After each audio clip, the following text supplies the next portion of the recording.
Toto sú dni Eliáša, keď preniká svet Pánu hlas. Toto sú dni, keď tvoj sluha Mojžiš obnovil zákon tvoj zas. A hoci sú dni veľkej skúšky, keď hlad temno spiera sa v nás, sme stále tým hlasom na púšti kričiac, tak priprav sa, prichádza Pán. Hľa vchádza Pán na oblakoch k nám, ako slnka jas, polnica už znie, zdvihni hlas. Je tu jubilejný rok, zo Siona spása príde k nám.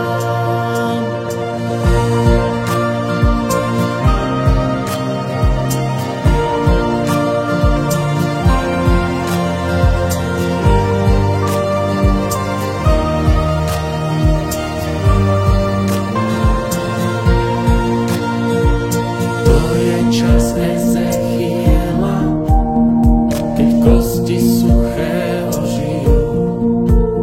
A toto je čas, keď tvoj sluha Dávid zaspieval pieseň novú. To je čas Pánovej žatvy, keď obilie čaká na nás.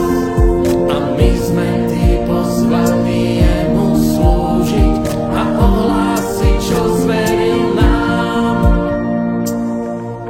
Hľa vchádza Pán na oblakoch k nám, ako slnka jas, polnica už znie, zdvihni hlas. Je tu jubilejný rok, zo Siona spása príde k nám. Hľa vchádza Pán na oblakoch k nám, ako slnka jas, polnica už znie, zdvihni hlas.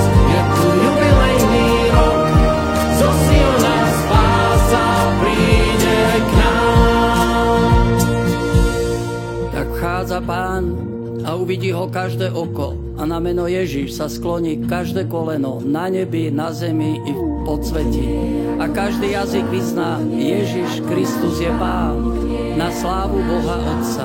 Ježiš Kristus je Pán.